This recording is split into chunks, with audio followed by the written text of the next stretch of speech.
अस्सलाम वालेकुम दोस्तों, मेरा नाम है इंजीनियर मोहम्मद इमरान। हमारे और आपके बुज़ुर्ग यही कहा करते हैं कि मशवरा दीवार के साथ भी करना पड़े तो दीवार के साथ भी मशवरा करें। आप सल्लल्लाहु अलैहि वसल्लम भी मशवरे की इंपॉर्टेंस को लेके इस तरह से कहते हैं कि मशवरे में बरकत है। जब भी कोई नया काम शुरू करो तो उस रेलिवेंट फील्ड के अंदर मौजूद बंदों के साथ मशवरा लाजम करो। अगर आप लोग अपना घर तामीर करने वाले हैं या तामीर करने का इरादा है और आपका ज़िंदगी भर की सेविंग है या जैसे भी मेहनत करके आपने पैसे कमाए हैं और आप चाहते हैं कि एक अच्छा और मजबूत घर बने, तो कुछ मशवरे एज अ टेक्निकल पर्सन आप मुझे अपना भाई समझ सकते हैं, अपना दोस्त समझ सकते हैं। कुछ ऐसे मशवरे देने वाला हूं जो कि आपको फील्ड में कोई नहीं देगा, लेकिन आपको पता होना बहुत ज़रूरी है। आप इन चीज़ों को लाजम कंसिडर कीजिएगा और इसके मुताबिक काम करवाइएगा। कुछ ज़्यादा चीज़ें नहीं हैं, कुछ 5 से 6 चीज़ें लिखी हुई हैं, यही आपके सामने रखूँगा और आपने कोशिश करनी है कि सारी चीज़ें सुननी है। जहाँ पर आप आलतू फालतू वीडियोज़ बाकी दे के टाइम ज़ाया कर रहे हैं, कुछ सीखने को मिल जाएगा। छोटी मोटी सेविंग नहीं है, 1-2 करोड़ की बात है जहाँ पे आप अपना घर तामीर करें। कम से कम इतना खर्चा आपका हो जाएगा। अगर वो अच्छे तरीके से नहीं होगा तो समझ लें कि आपकी इन्वेस्टमेंट ज़ाया है। अगर आप अच्छे तरीके से काम कर लेंगे हर एक चीज़ को, मैं ये समझता हूँ कि एक ऐसा बंदा जिसको कंस्ट्रक्शन के बारे में पता नहीं है और अपना घर तामीर करता है, उसको पता चल जाता है कंस्ट्रक्शन क्या है, लेकिन जब तक पता चलता है उसका घर तामीर हो चुका होता है, बाद में उसका कोई फ़ायदा नहीं। कोशिश करें कि ये सारी चीज़ें समझें, सोचें और उसके मुताबिक काम करवाएं। नंबर 1 पे जो चीज़ है वो है प्लॉट ख़रीदते वक्त किन चीज़ों को मद्देनज़र रखना है। ज़्यादातर दोस्तों को पता होगा, लेकिन कुछ दोस्त ऐसे हैं जिनको प्लॉट ख़रीदते हुए किन चीज़ों को मद्देनज़र रखना है उनका भी नहीं पता होता। यही एक्साइटमेंट होती है कि हम प्लॉट ले कहाँ पे ले रहे हैं, क्या ले रहे हैं, इस चीज़ का किसी को कुछ आइडिया नहीं होता। प्लॉट ख़रीदते हुए 4 चीज़ों को मद्देनज़र रखना है। पहले नंबर पर उसका निकासी का निज़ाम कैसा है, बिजली और गैस वहाँ पे है या नहीं है, रोड कैसा है, क्या रोड वहाँ पे गाड़ी जा रही है या नहीं जा रही है, ये सबसे इंपॉर्टेंट है। उसके बाद जो इंपॉर्टेंट चीज़ है वो है मस्जिद और स्कूल। अगर आपके प्लॉट के पास मस्जिद नहीं है तो ये आपकी आने वाली नस्ल के लिए नुकसानदेह साबित हो सकता है। उसकी मेन वजह यह है, जब भी दूरी बढ़ती है तो वजह कम हो जाती है। आपने ये नहीं सोचना कि हमारा घर बन रहा है, आपने ये सोचना है कि यहाँ पे हमारी फैमिली ने परवरिश पानी है, हमारे बच्चों ने तरबियत लेनी है। आसपास ये ज़रूरी चीज़ें, मैं इस पर ज़्यादा बहस नहीं करूँगा, आपको इस चीज़ का अंदाज़ा होगा। जब भी मस्जिद दूर होती है तो माएँ भी यही कहती हैं बेटा घर में ही पढ़ लो, खैर है। घर में वो एक रूटीन नहीं बनती है जो कि बननी चाहिए। मस्जिद स्कूल 2 चीज़ें इंपॉर्टेंट हैं, इनको होना ज़रूरी है। पार्क वगैरह हो ना हो वो अलग चीज़ है, उसके बगैर गुजारा हो जाता है। प्लाट खरीदते वक्त सीवरेज, बिजली, गैस, रोड, मस्जिद, स्कूल, इन चीज़ों को लाजम देख लेना है। प्लॉट खरीदने के बाद नंबर 2 पे है ड्राइंग्स। जब भी आप प्लॉट खरीद लेते हैं, आपके प्लॉट का साइज़ आपको पता चल जाता है, आप अपनी रिक्वायरमेंट के मुताबिक ड्राइंग्स बनवाते हैं। कुछ दोस्त ऐसे होते हैं जो कि ड्राइंग को कहते हैं कि ये तो लाइनें ही हैं, हम खुद लगा लेंगे और घर बना लेंगे। आप बेशक ड्राइंग बनवाएं या ना बनवाएं, आपका ख़र्चा तकरीबन उतना ही आता है। 1-2 करोड़ की बात है, फिनिशिंग तक की बात कर रहा हूँ। प्लॉट खरीदने के बाद इतना आपका ख़र्चा आ जाता है। अच्छा, ड्राइंग्स में क्या है कि एक आर्किटेक्ट इस चीज़ को प्लान करता है कि आपकी फैमिली की रिक्वायरमेंट्स क्या हैं, आपके प्लॉट का एरिया कितना है और उसको किस तरह से डिवाइड करना है, किस तरह से कितने कमरे बनाने हैं, कितने बाथरूम ज़रूरी हैं, बाथरूम के साइजेस कितने हैं। अक्सर औकात छोटे बाथरूम आप बना देते हैं, यहाँ पे इस कोने में बाथरूम बना दो, बाथरूम के अंदर वैनिटी आनी है, बाथरूम के अंदर शावर आना है, बाथरूम के अंदर आपके सीट या कमोड आना है, उनको स्टैंडर्ड कितनी जगह चाहिए। अक्सर क्या होता है कि ये कमोड लगा हुआ है, ऊपर शावर लगा हुआ है, जब भी आप शावर लेते हैं तो कमोड के ऊपर पानी गिर रहा है, कुछ समझ नहीं है, तरतीब नहीं है।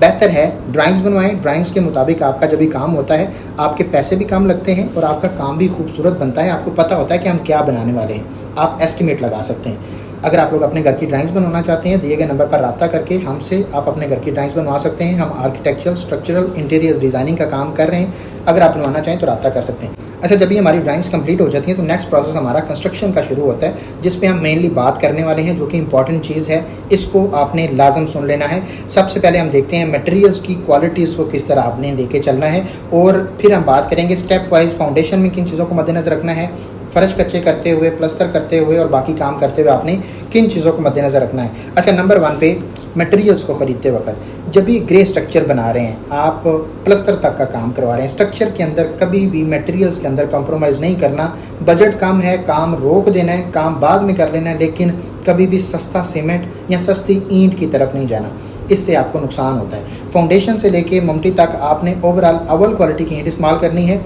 सीमेंट आप महंगा नहीं तो एवरेज लाजम इस्तेमाल करें। लास्ट वीडियो में मैंने तमाम तर सीमेंट की क्वालिटीज़ और उनके रेट्स वगैरह बताए थे। आप वहाँ से देख सकते हैं कौन सा सीमेंट आपके लिए सूटेबल है, आपके एरिया में मिल रहा है। इसी तरह से जो सरिया है उसकी तमाम चीज़ों को भी मैंने लास्ट वीडियो में आपको डिटेल के साथ बताया था कि अच्छी कंपनी का सरिया कौन सा है। अगर आप A+ क्वालिटी का ग्रे स्ट्रक्चर तैयार करना चाहते हैं तो कौन सा सरिया इस्तेमाल करें, कौन सा सीमेंट इस्तेमाल करें। अगर बजट कम है और आप चाहते हैं कि क्वालिटी में भी कंप्रोमाइज़ ना हो तो आप कौन सा सीमेंट और कौन सा सरिया इस्तेमाल करें, लास्ट वीडियो में सारी चीज़ें आपको मिल जाएंगी, आप वहाँ से जाके देख सकते हैं। अच्छा, जब भी हम फाउंडेशन बनाते हैं नंबर 1 पे प्लॉट को ड्राइंग के मुताबिक जब भी आप खुदाई करते हैं, इस चीज़ को लाजम मद्देनजर रखना है कि आपके प्लॉट में जो एरिया में आपके एरिया में जहाँ पे आपका प्लॉट है वहाँ पे ज़मीन मजबूत है या रेतली ज़मीन है। जब भी रेतली ज़मीन होती है तो फाउंडेशन का प्रोसेस थोड़ा डिफरेंट हो जाता है। आपको उस चीज़ को कंसीडर करते हुए लेके चलना होता है कि आपका कल को लोड आने वाला है, क्या ये ज़मीन इतनी मजबूत है कि ये लोड बर्दाश्त करेगी। अगर तो ज़मीन मजबूत है तो उसमें ज़्यादा आपको करने की ज़रूरत नहीं पड़ती, लेकिन अगर मजबूत नहीं है तो बिल्डिंग के पाँव मजबूत बनाने पड़ते हैं ताकि जितना भी आपका बिल्डिंग का लोड है वो ज़मीन पर अच्छे तरीके से डिवाइड हो और कल को आपकी ना तो दीवारों में दरारें आएँ ना ही आपका फर्श बैठे। उसके लिए इंपॉर्टेंट क्या है, जब भी आपकी ज़मीन रेतली है, अब मैं मजबूत ज़मीन की बात नहीं कर रहा हूँ, रेतली ज़मीन है, क्या करना है, कम से कम 3 फीट आपने गहरी बुनियादों की खुदाई करनी है। उसके बाद अच्छे तरीके से कंपैक्शन करनी है। कंपैक्शन के दौरान आप टर्माइट ट्रीटमेंट होता है जो कि कीड़े मकोड़े हशरात वगैरह को ख़त्म करने के लिए हम फाउंडेशन की खुदाई के टाइम पे और जब भी फर्श कच्चे कर रहे होते हैं तब हम ये ट्रीटमेंट लाजम करवाते हैं। उससे क्या होता है कि आपके घर के अंदर जितने भी कीड़े मकोड़े हशरात और दीमक वगैरह होता है वो नहीं आता। ये प्रोसेस लाजम याद रखना है। जब भी खुदाई करनी है तो खुदाई के दौरान आपने ये स्प्रे लाजम करवा लेनी है। अच्छा, जब भी मजबूती की बात करें तो क्या करना है, कंपैक्शन करने के बाद आपने रोड़ी इस्तेमाल करें या बजर इस्तेमाल करें। इसमें से मैं हमेशा बजर को ही प्रेफर करता हूँ कि रोड़ी के अंदर नमी की एब्जॉर्प्शन होती है, बजर के अंदर नहीं होती है। बजर डालें, अच्छे तरीके से कंपैक्शन करें। और नॉर्मली हम क्या करते हैं कि लीन कंक्रीट डाल देते हैं, सिर्फ कंक्रीट बना के उसके ऊपर डाल देते हैं जब भी ज़मीन मजबूत होती है। लेकिन जब भी रेतली ज़मीन होती है तो वहाँ पे आप स्टील का जाल बांधें, प्रॉपर नीचे फाउंडेशन के अंदर आप स्टील का जाल बांधें। उसके बाद आप यानी कि वहाँ पे RCC करनी है, PCC नहीं करनी। RCC करने के बाद आपके पास एक अच्छी मजबूत बिल्डिंग का पाँव बन जाएगा। उसके बाद आप जो है ना वो फाउंडेशन की जो चिनाइयों का काम है वो शुरू करते हैं। आप 27 का रद्दा, फिर आहिस्ता आहिस्ता करते करते आप 9 के रद्दे तक आते हैं। और क्या करना है, फर्श के लेवल पे प्लिंथ बीम डालना है। प्लिंथ बीम फर्श के लेवल पे हम क्या करते हैं कि ओवरऑल बिल्डिंग की जितनी भी दीवारें हैं उसके ऊपर एक बीम डाल देते हैं जो कि जितना भी बिल्डिंग का लोड है उसको इक्वली फाउंडेशन पे डालता है। और उससे क्या होता है कि आपकी दीवारों में कल को क्रैक्स नहीं आते। जब भी आप फाउंडेशन के अंदर प्लिंथ बीम डालते हैं तो उससे एक तो आपके बिल्डिंग का लोड इक्वली डिवाइड होता है, दूसरे नंबर पे जो नमी होती है जो फाउंडेशन से ऊपर बिल्डिंग की तरफ जा रही होती है जो कि सबसे ज़्यादा नुकसान बिल्डिंग को पहुंचाती है, उसको एक बैरियर मिल जाता है। क्योंकि कम से कम 9 इंच जो हाइट होती है प्लिंथ बीम की, आपकी इससे ज़्यादा भी आप बना सकते हैं, लेकिन कम से कम आपने 9 इंच का बीम डालना होता है। तो एक कंक्रीट का जो बैरियर मिलता है वो तो मिलता ही मिलता है, लेकिन उससे ज़्यादा प्रोटेक्शन आप क्या करनी है आपने कि जब भी आप फाउंडेशन का बीम ये डाल देते हैं उसके ऊपर भी DPC डालनी है। DPC डालने के बाद आपने क्या करना है कि उसके ऊपर जियो मेम्ब्रेन की शीट मिलती है जो कि नमी को ऊपर जाने से रोकती है। नॉर्मली वहाँ पे मार्बल डाल देते हैं या फिर लोग जो है वो शापर वगैरह डाल देते हैं और कहते हैं ठीक है चल जाएगा, कुछ तो डालते कुछ नहीं है, बस चल जाएगा, बीम डाल दिया बस ठीक है खलास, अभी इसके बाद आपको कुछ भी ज़रूरत नहीं है। लेकिन आपको चाहिए कि इस नमी से आपको घर को बचाने के लिए जितना आप प्रोटेक्ट कर सकते हैं करें, क्योंकि ये नमी ही सबसे ज़्यादा नुकसान पहुंचाती है। ऊपर आपका जितना भी अच्छी क्वालिटी का काम है, आपने फाउंडेशन में इन चीज़ों को नहीं देखा, नहीं लेके चले तो आपका कल को नुकसान होगा। जितना भी अच्छा पेंट होगा ख़राब हो जाएगा, जितना भी अच्छा प्लस्तर होगा ख़राब हो जाएगा, सारी की सारी बिल्डिंग की जो एक वाइब होती है वो ख़त्म हो जाती है। तो उस चीज़ को आपने लाजम कंसिडर करना है। अच्छा, दूसरे नंबर पे जब भी चिनाइयाँ करनी है तो चिनाइयों के अंदर कुछ डिज़ाइन होते हैं, कुछ निशेज़ बनानी होती हैं जिसके अंदर लाइट लग जाती है। अक्सर औक़ात जब तक आप चिनाइयाँ कर रहे होते हैं सीधी सीधी दीवारें डाल दी, जब भी प्लस्तर कर रहे होते हैं या फिर बाद में इंटरनेट में देखते हैं तो कहते हैं यार यहाँ पे एक ऐसा हो जाए जिसके अंदर हम कुछ चीज़ भी रखें और लाइट लग जाए, अच्छा लगेगा। चिनाई के दौरान निशेज़ वगैरह लाजम प्लान करें। उसके अंदर आप ख़ास तौर पे जो बाथरूम्स हैं उनके अंदर निशेज़ लाजम रखें क्योंकि इसका काफ़ी ज़्यादा आपको फ़ायदा होता है। हॉल वगैरह में, किचन, बाकी चीज़ों पे आप देख सकते हैं कि आपको जितनी ज़रूरत है आपके घर की वाइब के मुताबिक आपका आर्किटेक्ट जैसे आपको सजेस्ट करेगा उसके मुताबिक आप कर सकते हैं। अच्छा, नेक्स्ट हमारे पास आता है फिनिशिंग का काम। जब भी आप फिनिशिंग करवाते हैं तो कोशिश करें फिनिशिंग का ठेका, मैं एक लास्ट वीडियो में वैसे भी बताया था कि फिनिशिंग का ठेका आपने विद मटेरियल कभी भी नहीं देना। उसमें क्या होता है कि आपको कंस्ट्रक्शन के बारे में ज़्यादा पता नहीं होता कि फिनिशिंग में कौन कौन सी क्वालिटीज़ आती हैं। फिनिशिंग बहुत किस्म की होती है। आप अगर नॉर्मल हम कुछ ग्रेड्स देखें तो उसमें क्या होता है, A क्वालिटी की फिनिशिंग, A+ क्वालिटी की फिनिशिंग, उसके बाद प्रीमियम क्वालिटी की फिनिशिंग, एक नॉर्मल क्वालिटी की फिनिशिंग आती है जिसमें सिर्फ रहने के काबिल घर को बनाया जाता है। आप इंटरनेट पे कुछ और देख रहे हैं, आपने कुछ और प्लान किया हुआ है। आप जब भी विद मटेरियल ठेका देते हैं फिनिशिंग का, तो क्या होता है कि मटेरियल्स मार्केट में बहुत ज़्यादा मिल जाते हैं, ब्रांड्स मिल जाते हैं। हर ब्रांड में हर मटेरियल मिलेगा, लेकिन कुछ अच्छे ब्रांड्स होते हैं, कुछ अच्छे ब्रांड्स नहीं होते हैं। आपने क्या करना है कि ठेका जो भी फिनिशिंग का काम है, कोशिश करें कि एक आदमी अगर मिल जाता है जो कि आपका भरोसे वाला है और सारी चीज़ें वो मैनेज करेगा, जिसमें लकड़ी का, जिसमें सीलिंग का, जिसमें जितना पेंट का काम आएगा, टाइलिंग का काम आएगा, लाइटिंग का काम आएगा, ओवरऑल अगर एक बंदा कर रहा है तो अच्छी बात है। अगर नहीं मिल रहा तो आप कोशिश करें कि हर एक काम अलग अलग बंदे से करवाएं। आप एक अच्छा कारपेंटर देखें, उससे लकड़ी और जितना भी आपका प्लाईवुड का काम आएगा उससे करवाएं। सीलिंग वाला बंदा अलग से देखें, उससे काम करवाएं। उसको मटेरियल प्रोवाइड करें, सबको मटेरियल प्रोवाइड करना है, लेबर रेट पे काम करवाना है। मटेरियल की क्वांटिटीज़ वो आपको बताएंगे कि आप अगर ये चीज़ बनाना चाहते हैं तो इसको आपको कितना मटेरियल चाहिए, वो आप मार्केट से लाकर उनको दें, उनसे काम करवाएं। इसी तरह से जब भी आप टाइलिंग करवाते हैं, टाइलिंग भी आप टाइल का काम जितना भी है वो लेबर रेट पे दें, मटेरियल प्रोवाइड करें। क्या होता है कि जब भी आप फिनिशिंग का लेबर के अलावा मटेरियल के साथ ठेका देते हैं तो वहाँ पे आपके साथ फ्रॉड होने के बहुत ज़्यादा चांसेस होते हैं। तो कोशिश करें मटेरियल खुद प्रोवाइड करें, आपको तवज्जो तो देनी पड़ेगी। जब भी आप फिनिशिंग करवाते हैं ना, आपने विद मटेरियल भी ठेका दिया हुआ है ना, तो ये ना समझें कि आपको कुछ भी नहीं बताना और ठेकेदार आएगा सारी चीज़ें ला के वो कर देगा। वो हर एक चीज़ आपसे पूछेगा, टाइल कैसी लगानी है, लकड़ी कौन सी लगानी है, लकड़ी का रंग कैसा रखना है, आपको सीलिंग का डिज़ाइन कैसा करना, हर एक चीज़ वो आपसे पूछेगा। उसके बाद वो फिनिशिंग का काम करेगा। यानी कि आपको तवज्जो तो देनी ही पड़ेगी, लेकिन सिर्फ इतना कि अगर आप खुद मटेरियल लेके आते हैं, खुद चूज़ करके, खुद पे करके लाते हैं, तो एक ताकि आपकी बचत हो जाएगी, दूसरे नंबर पे आपका काम की क्वालिटी अच्छी हो जाएगी, वो हो जाएगी जो आप चाहते हैं। आपको मटेरियल के बारे में रिसर्च करनी है। जो भी काम कर रहे हैं, आप फिनिशिंग तक जा रहे हैं, हर एक काम करने से पहले आपने रिसर्च करनी है कि ये चीज़ हम करने वाले हैं, इसके बारे में सबसे अच्छी चीज़ क्या है। रिसर्च करने के बाद मार्केट में वो चीज़ तलाश करें, आपको मिलेगी इंशाल्लाह, और उसके मुताबिक आप काम करवाएं। अच्छा, जब भी ये सारे काम हो जाते हैं, लास्टली एक चीज़ मैं आपको बता दूं, जब भी आप कॉन्ट्रैक्ट करने वाले हैं, ठेका करते हैं, ठेका के अंदर कभी भी जज्बाती होकर ठेका नहीं करना। ठेका करते हुए हर एक चीज़ के बारे में सोचना है। अगर आप ग्रे स्ट्रक्चर का ठेका कर रहे हैं, आपने हर एक चीज़ कंसीडर करनी है। आपने ठेकेदार से पूछना है कि भाई आप इस ठेका में क्या क्या करके देंगे। आप ये नहीं कि भाई ठीक है ये ग्रे स्ट्रक्चर तक तुम कर दो, हाँ ठीक है ओके साइन कर दिया खलास। लेकिन बाद में क्या होता है, ठेकेदार कहते हैं भाई ये तो हमारे अंदर है ही नहीं, ये तो हमने नहीं करना, ये तो आपने देना है, ये तो आपने करना है, ये तो नहीं होता, वो तो नहीं होता।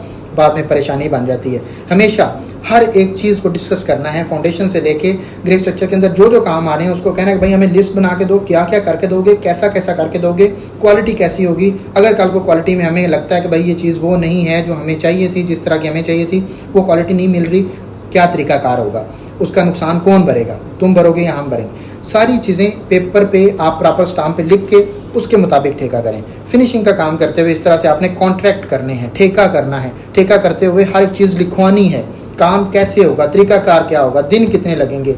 आपका जो है ना ये ना हो कि ठेका करने के बाद बंदा जो है वो पता नहीं कहाँ पे है और जिस काम में आपके एक हफ्ता लगना है उसमें 2 महीने लग रहे हैं। ऐसा भी नहीं होना चाहिए। अगर आपका टाइम ज़्यादा लग रहा है उसके ऊपर पेनल्टीज़ होनी चाहिए। आपको चाहिए कि ऊपर लिखें कि भाई इससे ज़्यादा टाइम लगेगा, आपको जुर्माना होगा, आपको पे करना होगा।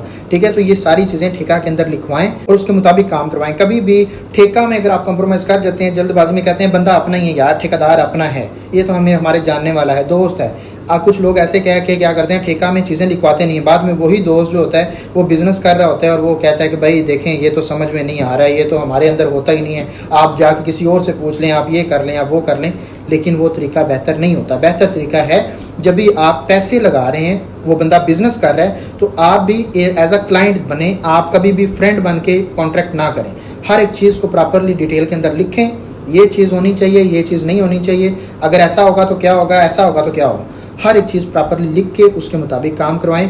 कभी भी जज्बाती होकर कॉन्ट्रैक्ट नहीं करना, ये बहुत इंपॉर्टेंट चीज़ है। आपने कभी भी इस चीज़ को जो है ना वो अवॉइड नहीं करना है, इस चीज़ को लाजम लेके चलना है। किसी से भी काम करना, कितना भी अच्छा तल्लक है, उसको कहना है कि भाई काम में जो है ना कॉन्ट्रैक्ट ज़रूरी है और ये चीज़ें हमें बताओ कि क्या क्या करोगे, कैसा कैसा करोगे। बाद में ये नहीं कहना कि भाई कुछ हिडन एलिमेंट्स होते हैं जो कहते हैं भाई ये तो हमारे अंदर है ही नहीं, ये तो आपने करवाना है, ये तो आपने करना है, ये तो फिनिशिंग में आता है, ये तो यहाँ पे आता है, ये तो वहाँ पे आता है। लेकिन वो होते काम सारे के सारे ठेकेदार ने जहाँ से पैसे बचाने वो बचा लेता है। ये इंपॉर्टेंट चीज़ें थी, इसके अलावा और कोई चीज़ नहीं है। लेकिन आप लोगों ने कोशिश करनी है, सारी चीज़ों पे फोकस करना है। घर बनाना सबसे अच्छा, और मैं समझता हूँ कि मजबूत घर बनाना। घर को कभी भी ये नहीं कहना कि बिल्डिंग बन गई जिसमें हमने रहना है, आसपास भी देखना है। घर की तमाम तर स्ट्रक्चर को लेके चलना है, ये लॉन्ग टर्म होना चाहिए। अगर आप आज मेहनत करके घर बना रहे हैं और कल को आपकी औलाद को भी वही मेहनत करनी पड़ रही है एक नया घर बनाने के लिए, और यानी कि वो घर उतनी आपके घर की इतनी मियाद ही नहीं है कि वो आपकी अगली नस्ल को जो है ना वो उसके अंदर रहने के काबिल रख सके, तो आपको मेरे ख्याल में आपकी मेहनत ज़ाया है। आप कोशिश करें घर इतना मजबूत बनाएं जैसे हमारे आबा अजदाद ने बनाया हुआ है, हम अभी तक रह रहे हैं उसके अंदर। अगर हम नहीं भी बनाते हैं नए सिरे से तो वो इतने जोगे हैं कि वो हमें जो है ना वो प्रोटेक्ट कर सकते हैं, हमें शेल्टर प्रोवाइड कर सकते हैं। तो आपने भी इस चीज़ को लाजम याद रखना है, और कोई भी बात गलत लगी हो तो उसके लिए माजरत। अगर मजीद कोई और चीज़ आप चाहते हैं, मशवरा करना चाहते हैं, तो मैं अपना कॉन्टैक्ट नंबर यहाँ पे दे दूंगा। कभी भी बिला कोई इससे कोई चार्जेस नहीं है, मशवरा करें, व्हाट्सएप पे रब्ता कर सकते हैं, पूछ सकते हैं कि भाई हम ये काम करवा रहे हैं, कैसे करवाएं, क्या चीज़ें कर सकते हैं, मशवरा कर सकते हैं। कोई चार्जेस नहीं है, कोई किसी किस्म के नहीं। लेकिन अगर आप ड्राइंग्स बनवाना चाहते हैं तो हम बिज़नेस कर रहे हैं, जो हम आपको मिनिमम चार्ज कर सकते हैं वो इंशाल्लाह हम आपको रेट्स देंगे। आपको लगेगा अच्छा है तो आप उसके मुताबिक काम करवा सकते हैं। दिए गए नंबर पर रब्ता करें, इंशाल्लाह आप लोगों को बेस्ट क्वालिटी का काम मिलेगा। ड्राइंग्स के अलावा जो सबसे इंपॉर्टेंट चीज़ जो आपको हमारे से मिलेगी वो मशवरा है। जब तक आपका कर तामीर होता है हम आपके साथ राब्ते में रहते हैं, आपके कॉन्ट्रैक्टर के साथ राब्ते में रहते हैं और काम उसके मुताबिक करवाते हैं जो हमने डिज़ाइन करवाया होता है। तो उम्मीद करता हूँ आप लोगों को इससे कुछ ना कुछ सीखने को मिला होगा। अगर मिला है तो वीडियो को लाइक लाजम कर दीजिएगा, चैनल को सब्सक्राइब करने का दिल करे तो सब्सक्राइब लाजम कर दीजिएगा। हो सकता है कि इससे हमारा कोई फ़ायदा हो जाए। और मिलते हैं इंशाल्लाह नेक्स्ट वीडियो में। अपना ढेर सारा ख्याल रखिएगा। खुदा हाफिज़।